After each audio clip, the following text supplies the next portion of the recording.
I'm Dr. Chris Bergwald. I'm Father Scott Trainer. And welcome back to our series on Pat Lencioni's book, The Advantage, in which we're looking at what healthy organizations are like, especially for pastorate leadership teams. We're looking at the second discipline.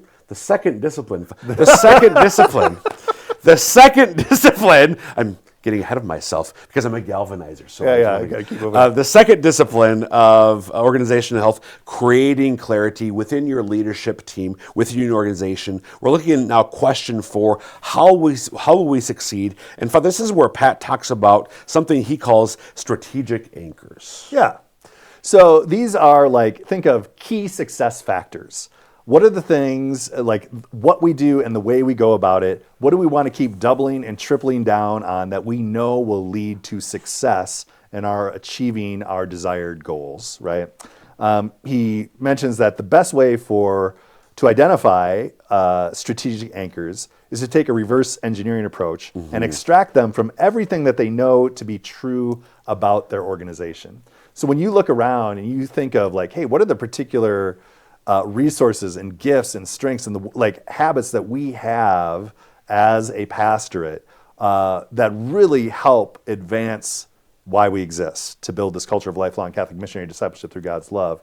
You're gonna be able to name a number of those factors, and then you want to kind of boil those down into a few key ones that you think are most impactful. That if you always emphasize these, 4 or 5 things, that you will be most impactful in the work that you do. So strategic anchors do a couple of things for an organization. One of which is it's a way of trying to decide when there's many good things that could be done. It's kind of like a grate or a sorter or a filter to run those different possibilities through to say, hey, which ones most engage our strategic anchors? Right. Those are the ones we want to prioritize because we've come to understand that's what's going to be most fruitful in our circumstances. Right. So for me, thinking about our office, Discipleship and Evangelization, so here are our 4 strategic anchors. Holistic formation, so for us we talk about the 4 areas of formation: spiritual, intellectual, human, and apostolic as missionary disciples. Subsidiarity, so we want to foster local responses to the diocesan vision as opposed to a top-down approach. Fruit-bearing in charity, so we're really ordered towards being fruitful in the work that we do and doing so in love. And then finally, intentional outreach, where we want to, in the work that we're doing, we're really focused, we're intentional about reaching out to others and encouraging that outreach. So that idea, Father, of a filter to me is really helpful. Again, as you said, all the things that we could do, well, is this being attentive to the reality that we emphasize of holistic formation?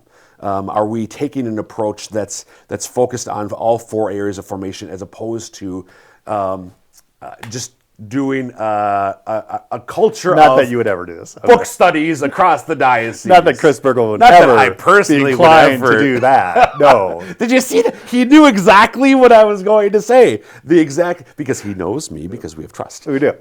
So that's to me, no, it's got to be holistic. For me, the big one for me is subsidiarity. Yeah, because in our situation, we have a very gifted group of people in our office. And we could put on great programs here, there, and everywhere. We could be out 4 days a week, 5 days a week, giving talks in parishes like that. We could do that, but very quickly our bandwidth to do anything else would be filled up, right? So when there's something that would really be good in the world of discipleship and evangelization in the Diocese of Sioux Falls, and we think, it would be great if this became a thing in our diocese.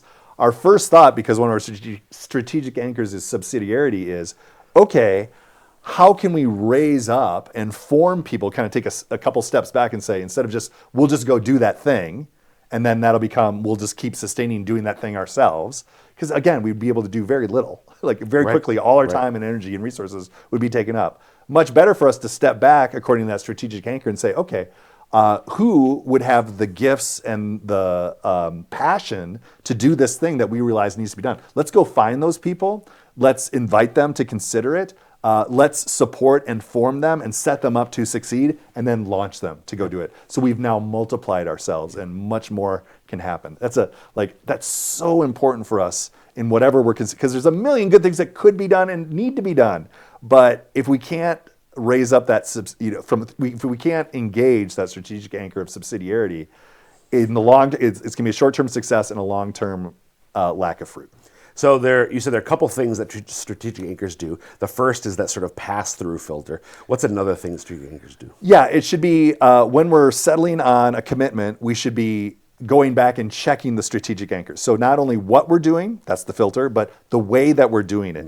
Is it engaging each of those anchors? Right. And if it's not, we probably need to rethink the way we're doing it of whatever we've decided to do. And thirdly, the strategic, I'm having a hard time saying that. Strategic anchors, as Pat talks about them in the book, in the business world would be like, hey, if you are like the fast casual dining thing, so that would be like Panera, Culver's, Chick-fil-A, right? Restaurants like that, right? That kind of user or customer experience. The strategic anchors would be for them, what separates us as Chick-fil-A from our near peer competitors? What makes us different than Panera or different from Culver's, right? And we always want to double and triple down on that because that's what separates us from our competition and will make us more successful than them. I was reading an article yesterday, Shake Shack took out this ad and they took a shot at Chick-fil-A because they're like, hey, come get your antibiotic-free chicken even on Sundays, 7 days a week. So they never mentioned Chick-fil-A, but it was kind of like an attack like that. Right. And so one of Chick-fil-A's strategic anchors is we don't do business on Sunday because we believe that our customers need a day of rest as God intended on the Sabbath. So we're, and that's like bonkers to people who are going to try to maximize profits. But no, their strategic anchor is we're not going to be working on Sundays.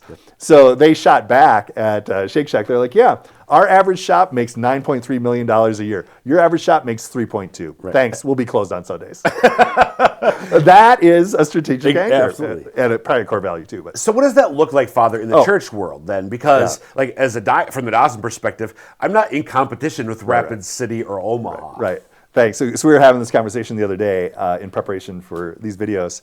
And one of the things we're not in competition with Rapid City or whatever, but there are different realities on the ground in the Diocese of Sioux Falls than a neighboring diocese. We have a different population, we have a different history, we have a different sets of gifts and resources and all the things, geography, whatever, that needs to be attended to, a reality that needs to be engaged for us to be fruitful in building a culture of lifelong Catholic missionary discipleship through God's love.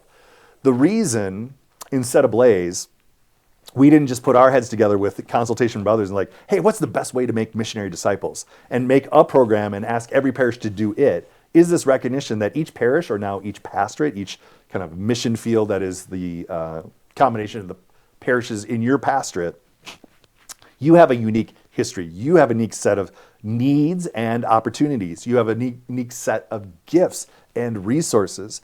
And how is that all going to be combined to advance the mission best in your pastorate? And that's going to be different from pastorate to pastorate. All the strategic plans that are being submitted to the bishop in May of this year, they're all going to look different from each other for that reason. It's a subsidiarity thing, but it is like, hey, what is the best things that we can leverage in our local circumstances, which are different than our neighbors? Is there anything else with the answer to this fourth of the critical questions, Father?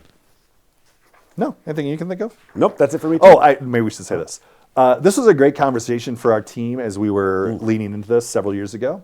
And the way we named our strategic anchors, which have been really helpful for us in the years since, is just to like, okay, what have we been doing? And we kind of made this amoeba thing of success factors. We looked at all the different efforts we've made and like what's characteristic of them that has made them successful. And that was a big board, a big wall full of different phrases and words, right? And basically what we did is like, hey, which of these do we think are most impactful? And then we started to see how like actually a bunch of the other things that we could name, which were true, are actually grouped under, say, subsidiarity. And that's how those four particular anchors emerged out of a whole kind of cloud of things that were true, but in the way that really identifies what's most impactful and really encompasses the others. So that was probably about an hour, maybe 2 hour exercise Yeah, it to was- arrive yeah. at our strategic anchors. So just the answer to question number 3, what do we do, is pretty easy to come up with. The answer to question number 4, how will we succeed? You've got to give it time to think through, work Yeah. through as a team, not just Father, like, well, this is the answer to the question. No, as a team, what's our answer to that question? And it was a really what I'm going to get at is it was a fruitful conversation. It was worth those hours getting into that because it was really like taking stock of like, hey, what has God put together here? We don't want to reinvent the wheel. We want to cooperate with what God is doing because it's always God is doing the heavy lifting. But let's just name those things and be good stewards of those things that God has already raised up. Thanks, Father.